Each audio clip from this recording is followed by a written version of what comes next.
So this video is to show you how to glue natural wood onto MDF with 2P-10. So we get that question from time to time, can you do that? Normally alphabetic resin would be the normal glue. You can do it perfectly. My preference is to use gel because it's much easier to work with and it doesn't run, but I'm going to do it both with medium and gel for this video just to show you how it works. So the first step is you have to apply the glue. So the first thing you want to do is make sure you get enough glue on, because if you don't get enough glue, like if you put a joint on about like that, that might be a little dry because MDF soaks up a lot of glue. So we're going to make sure we get enough of a bead on here, and I'll kind of show you what I mean. I'll put on the wrong amount of glue and then you'll see. So there's a bead of glue. I'm not going to put the activator on yet. I'm just going to show you what a dry joint looks like. So if I put only that much glue on, and I go ahead and put this on like this and kind of move it around, get the glue to move around, and then I peel it back off just to kind of look at it and analyze it. To be honest with you, that almost looks really good, to be honest with you, because this didn't get dry, and this side still has a pretty good amount of glue on it. So actually that could work. And the nice thing about this much glue is that I'm not all the way to the edge, so I'm not going to get much ooze out and I'm not going to get much cleanup, and you really don't want any cleanup with 2P-10. So that joint looks pretty good. I'm going to put it back on there. The glue is still wet.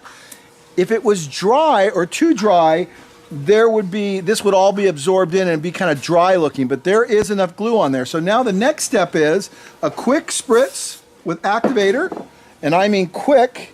Line it up on the front edge with your fingers, just like that. Make sure you're perfect on this side. Apply pressure, just like that. So I've got everything lined up nicely. Apply pressure, and that is done. And if you want, you could do a quick spritz here on that side too if any ooze out came on either side. But you don't have to do this. I'm just doing it just in case there's any ooze out. I really didn't have any, and I'm done. And that joint is on there very nicely. Now you can sand and you can do whatever you need to do. Scrape this joint and you're done. So you can see that looks very nice, and I just put that on there. It's been on no more than 60 seconds, and I'm going to go ahead and try to break this off, and you can see it's on there very well. Now I'm going to break it off with pressure because I want you to see how well it's bonded. Okay, so you can see I can't pull it off no matter what I do, but now I'm going to slam it down. I've got a little bit of an overhang there. Okay, so I got it off, and now let's evaluate the joint. It's actually still wet, so it hadn't even dried. It only dried in a couple spots right there, and you saw how strong it was. So if you put on enough glue, you're gonna have a very strong bond.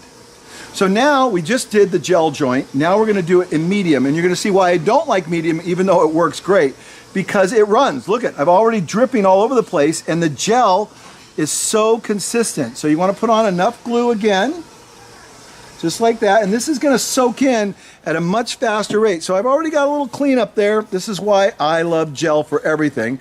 Again, I'm going to put the joint on there again, and notice how I'm pulling the glue towards the edge that's not going to be exposed. See that? I don't want to clean up on the other edge.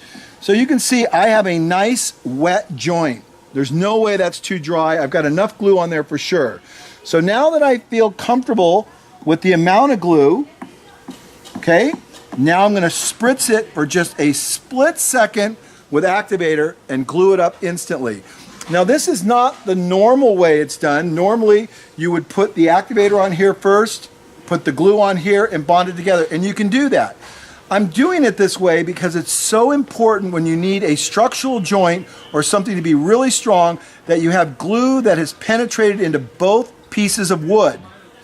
If you do this technique and you do it right, you'll never have a problem. So again, a spritz like that, across the top, come back to your lineup edge, hold it down just like that, and I am done. Okay, so I release that out of there, and you see I have a little bit of glue there that could be sanded off and scraped off, but I've got a nice bond that's only been glued up for maybe, I don't know, 30 seconds or so. So I'm gonna try to start breaking it now. You can see I'm doing everything I can to break that off.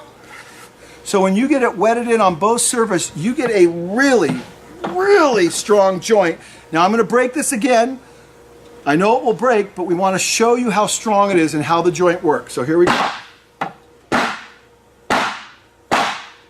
So if anything, it shows you that the medium works really well because it penetrated in a little more than the gel. Or maybe I got more glue on there. So I don't know how to break this. I guess 2P-10 Well, it's not going to break.